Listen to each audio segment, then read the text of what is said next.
सम्मानित मंच, पैगाम के सारे ऑफिस बेयरर्स, सदस्य, वी द पीपल के जितने मेंबर्स हैं और ऑफिस बेयरर्स हैं और तमाम इस सभागार में जितने दोस्त हैं, साथी हैं और विभिन्न संगठन जो इसमें पार्टिसिपेट कर रहे हैं, आप सभी को बहुत बहुत बधाई। बधाई इसलिए कि 6 महीने के अंदर 2 बड़े बड़े कार्यक्रम आपने इस रामलीला ग्राउंड में किए। ये कोई आसान बात नहीं है और देश भर से इतने सारे महत्वपूर्ण वक्ताओं को 2 दिन तक लगातार बांध कर रखना और उनको सुनना और लोग यहाँ समय देते हैं, ये कोई आसान काम नहीं है। जाहिर है कि यहाँ आईबी के लोग भी होंगे, ये सारी रिपोर्ट खबर तो जाती ही होगी, ये सब हम लोग जानते हैं, लेकिन जो बात है वो बात तो कहना ही पड़ेगा। चाहे आईबी जाए, चाहे सीबीआई जाए, चाहे जहां भी जाए, जो सच्चाई है वो रखनी पड़ेगी बगैर किसी औपचारिकता के, क्योंकि बहुत सारे वक्ता हैं और मैं ज्यादा वक्त आप लोग का नहीं लेना चाहता। सीधा और सीधा ये संविधान और मनुस्मृति के बीच ये धर्म युद्ध चल रहा है, सीधा और सीधा। एक तरफ आरएसएस और बीजेपी है, वो मनुस्मृति का समर्थक है, पूरी इसके दर्शन है। और मैं समझता हूं कि दूसरी तरफ जितने संगठन है और विपक्ष है उनको होना चाहिए। जनता लोग एकीकृत है, अब नेताओं की जिम्मेदारी है, पॉलिटिकल पार्टी की जिम्मेदारी है कि वो एक हो जाए, ना नुकुड़ छोड़े, नहीं तो आज मेरी बारी है, कल आपकी भी होगी। अभी मैंने खबर पढ़ा लालू जी के फैमिली को फिर पूछताछ के लिए कई घंटों से बंद किया हुआ है, लेकिन इसी बीच 9 सांसदों ने प्रधानमंत्री को चिट्ठी लिखा है कि ईडी के दुरुपयोग पर संवैधानिक संस्थाओं का तो मैसिव दुरुपयोग हो रहा है। तुम्हारे पांव चरण और हमारे पांव लात, तुम बोलो तो पुलिस सुरक्षा देगी और हम बोले तो गिरफ्तारी होगी। ये खुला खेल फर्रुखाबादी है और इसमें अब जो डर के घर में रह गया वो रह गया। यहाँ पार की लड़ाई है, लड़ी जाएगी, चाहे गिरफ्तारी जितनी भी हो। तो लोगों ने कह दिया, हिमांशु जी मेरे साथ थे, सुप्रीम कोर्ट ने जुर्माना लगाया, बोले नहीं देंगे, जेल भेजना, भेजो। तो 2-4 करोड़ लोग बोलो चलो जेल ले चलो, जेल तुम्हारी कम पड़ जाएगी। तो आपके अंदर और खास तौर से पढ़े लिखे नौकरी पेशा वर्ग है, उनके अंदर जो डर है वो डर पहले निकालना है। जो डरता है उसको तुरंत वो सीआईडी वाला, पुलिस वाला पकड़ता है। वो खीरा चोरी के आरोप में जेल भेजता है। हीरा चोर अभी लंदन घूम रहा है, वहां से बढ़िया बढ़िया फोटो भी डालता रहता है बीच बीच। दोस्तों, मैं कोई अनरियलिस्टिक ड्रीम्स में नहीं दिखाता कि कोई ऐसी काल्पनिक जो सपना, द ड्रीम, जैसे रात में देखते हैं ड्रीम गर्ल सपना देखते हैं, उस तरह के सपने की बात मैं नहीं करता। जो वस्तु स्थिति है वो सामने समझना चाहिए और रियल वर्ल्ड में आकर बात करनी चाहिए। और क्यों कह रहा हूं? इसलिए कह रहा हूं कि जैसे देखिए तालियां बजेंगी, अब बोलेंगे कि सीधे अब हमें जो है पार्लियामेंट के गुंबद पर जाकर झंडा फहराना है। खूब तालियां बजती है, खूब बज रही। पार्लियामेंट के गुंबद पर जाकर दूरबीन से अफगानिस्तान और अमेरिका तक पूरा हुकूमत करना, रसिया तक पहुंच जाना है। खूब हमारे लोग ताली बजाते हैं, उनको गुदगुदी लगती है, अच्छा लगता है सुनने में कि ब्राह्मण जूता बांधेगा तो सुनने में अच्छा लगता है। फिर रात में सपना में देखता है कि मैं सिंहासन पर बैठा हूं और बाबू साहब ब्राह्मण लोग मेरे पांव मालिश कर रहे हैं, कितना अच्छा लगता है सुनने में। ब्राह्मण को विदेश भेज देंगे तो अच्छा लगता है। एक आदमी और ये बात बोलता है कि मुसलमान को पाकिस्तान भेज देंगे तो विदेश भेज देंगे, सुनने में फिर गुदगुदी लगता है कि चले जाएंगे तो सारा मठ का जमीन मंदिर का माल हमारा ही होने वाला है। चुनाव के समय बीजेपी के लोग फैलाते हैं कि ये मुसलमान पाकिस्तान जाओ, चला जाएगा तो आपको नवाब साहब की हवेली और जमीन आप ही को मिलने वाला है। खूब अच्छा लगता है नहीं लगता है? आज तक 4 मुसलमान को पाकिस्तान भेज पाए? आरएसएस बीजेपी सरकार 8 बरस से है, बताओ कितने मुसलमान को कहां से कहां भेज दिए। लेकिन ये खाली दलितों को मैं फोकस कर रहा हूं, मैं अभी बहुजन पे नहीं जा रहा हूं। दलितों को आज मैं विशेष रूप से शेड्यूल कास्ट शेड्यूल ट्राइब को फोकस कर रहा हूं। कि कोई आपको ब्राह्मण को यूरोसिया भेजने का सपना दिखा रहा है, कोई मुसलमान को पाकिस्तान भेजने का सपना दिखा रहा है, तो भेजोगे भाई तो पाकिस्तान टफ बॉर्डर है, पासपोर्ट भी लेना पड़ेगा, मांगना पड़ेगा, अफगानिस्तान भी बीच में है कि नहीं? कैसे भेजोगे? पता है सबका पासपोर्ट भी बनवाना पड़ेगा। तो ये पता नहीं, लेकिन भेज देंगे तो गुजगुदी लगते रहता है, अच्छा लगता है। और ये भेजते भेजते मोदी सरकार बीजेपी के लोग कहते हैं कि 70 साल में क्या हुआ। और मुझे दुख इस बात का है कि दलित लोग भी बहुत सारे कहते हैं कि 70 साल में क्या हुआ। 70 साल में कोट पैंट और टाई भी लग गया, ये नहीं पता है? कोट पैंट टाई लग गया है 70 साल में।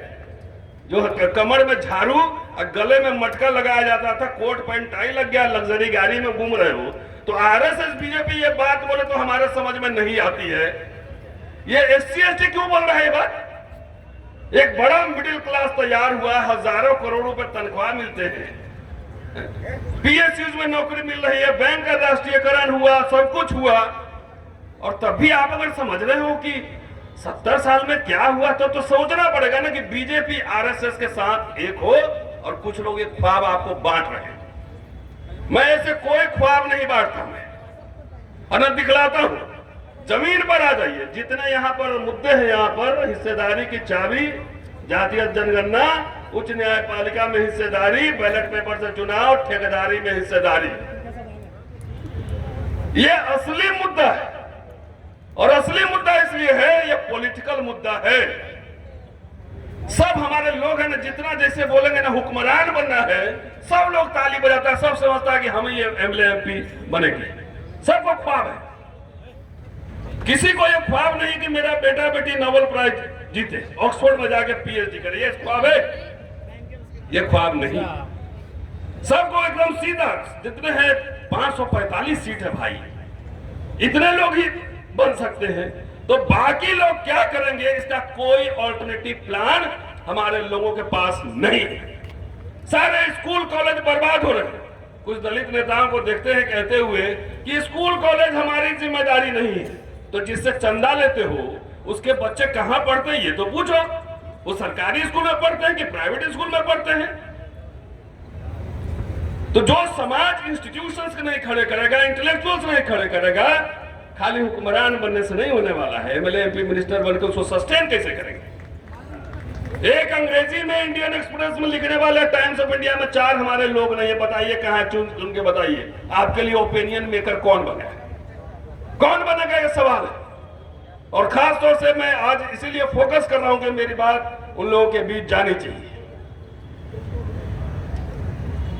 जब भी कहते हैं कि एक आदमी को तो गांव से नहीं निकाल सकते हो, खाली एक ब्राह्मण को, आप पुजारी को गांव से निकाल के देखो, ठाकुर बनिया काश भूमियार सब एक हो जाएंगे और वो इलाज करेंगे कि पता लग जाएगा। जब भी हमारे हक हकूक की बात होती है तो हम लोग एक घालमेल कर देते हैं, और घालमेल करते हैं इसीलिए हम लोग कोई सफल नहीं हो पा रहे।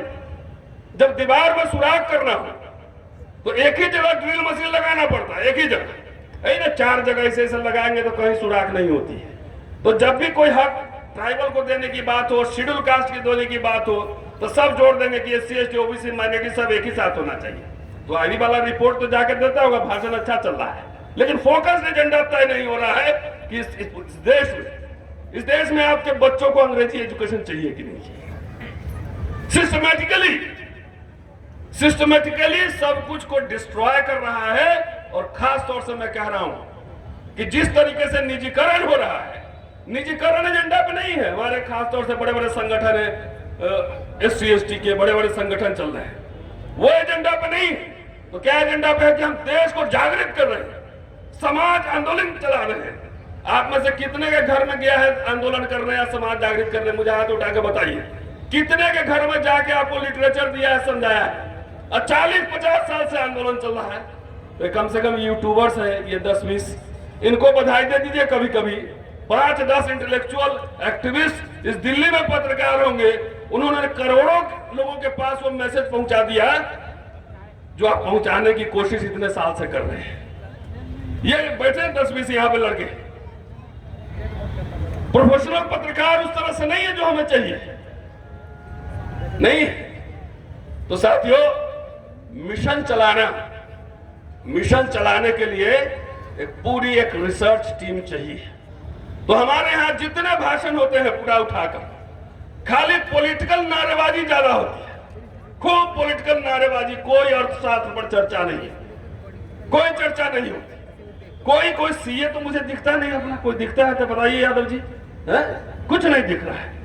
हमने उसको बनाया नहीं, बढ़िया वकील नहीं मिलते हैं, बढ़िया क्या बताएं। तो इसलिए जो नशा है सीधा और सीधा, ये जितने एजेंडा है ये पॉलिटिकल पार्टी ही पूरा कर सकती है, और पॉलिटिकल पार्टी तब पूरा कर सकती है जब आप में जज्बा और जुनून हो। 2 एग्जाम्पल दे रहा हूं, 3 एग्जाम्पल। 2 अप्रैल 18 SC/ST एक्ट पर भारत बंद, हमारे कुछ साथी शहीद हुए, अभी 2 अप्रैल आ रहा है। एक फोकस था प्रिवेंशन ऑफ एट्रोसिटीज एक्ट, दूसरा किसान भाइयों का आंदोलन, एक ही मुद्दा था, तीसरा रोस्टर का आंदोलन जो विश्वविद्यालयों से चला, एक ही मुद्दा था, उसी पे फोकस करके उसको कंसंट्रेट करके रखा गया।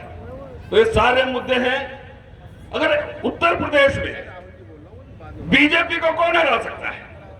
बीजेपी को हरा सकता है अखिलेश यादव की समाजवादी पार्टी और बहन जी की बहुजन समाज पार्टी, और अकेले दोनों भी नहीं हरा सकता है। और अभी गठबंधन भी कर ले तो भी नहीं हरा सकता है, क्योंकि पार्टियों का गठबंधन हो जाता है, कार्यकर्ताओं का गठबंधन नहीं होता है।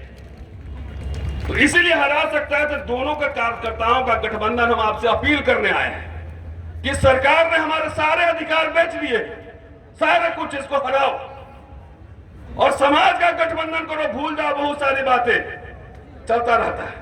बिहार में कौन हरा सकता है? नीतीश कुमार और तेजस्वी लालू प्रसाद यादव की पार्टी राजद। बीच में जो है चम्मच छाप, खटिया छाप पार्टी सब चला जाता है इलेक्शन के समय। इस सबको सोचो ही कौन है? कोई हैदराबाद से आ गया, कोई महाराष्ट्र से आ गया, कोई कहीं से आ गया। तो ये समझिए हम जनता को एक करने आए हैं, पॉलिटिकल पार्टी को भी एक करने आए हैं कि अगर चारों डिमांड, मैं बधाई देना चाहता हूं अपने सारे साथियों को कि बड़ा चुन के आपने हिस्सेदारी की बात उठाई है, क्योंकि निजीकरण में आरक्षण गया। और एजेंडा एक और लाना होगा कि सरकार ने पिछले 8 साल में जितने बेचे हैं सरकारी संपत्तियां, उन सब का पुनः राष्ट्रीयकरण हो, ये सवाल लाना। अगर नहीं होगा तो ये जान लो सबसे ज्यादा SC/ST, उसके बाद OBC और उसके बाद माइनॉरिटी, सबका ये RSS बीजेपी सरकार सबका BP और शुगर ठीक कर देगा। सबका BP शुगर ठीक हो जाएगा, नौकरी रहेगा, काम नहीं रहेगा, जाके खेत में हल चलाओगे, दिन भर धूप में बैल चलाओगे, अपने आप खाना टाइम पे मिलेगा नहीं, BP शुगर रहेगा नहीं। तो आपको जो है जो कोट टाई पैंट जो पहना हुआ है ना, उसको पूरे उतारने की तैयारी चल रही है। मैं तो विभाग से बोल रहा हूं क्या हो जाएगा? एक ही लाइफ है, कोई अमर होने आया नहीं है, कोई 70 साल जिएगा, कोई 80 साल जिएगा। लेकिन जब जंगल में आग लगी हो, जब सारे हक हकूक लूटे जा रहे हैं, सब कुछ बर्बाद हो रहा है, संवैधानिक संस्थाएं, अगर उस समय हमारे जैसे लोग अगर चुप रहे तो इतिहास जब लिखा जाएगा ना, तो लिखा जाएगा कि सब चुप्पा भगोड़ा था।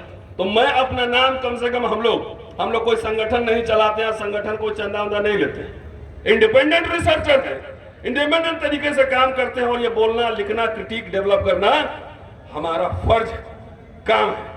इसलिए कम से कम जब इतिहास लिखा जाएगा तो यूट्यूब वाला भाई लोग जिंदा रखेगा मेरा वीडियो। 50 साल बाद ही मेरे वीडियोस देखे जाएगा कि रामलीला ग्राउंड में जाके सरकार को चुनौती दे रहे हैं। दोस्तों, सिर्फ ये आग्रह है कि हमारे यहां एक कहावत है कि इलेक्शन के दिन ही, गांव में चुनाव के दिन ही, अगर हम चुनाव लड़ रहे हैं, अब बचपन में आग तापते वक्त किसी को मजाक में जला दिए हो हल्का सा, तो चुनाव के दिन ही उसको याद आता है कि बचपन में जलाया हुआ है, इसलिए जो है उसको वोट नहीं देता है।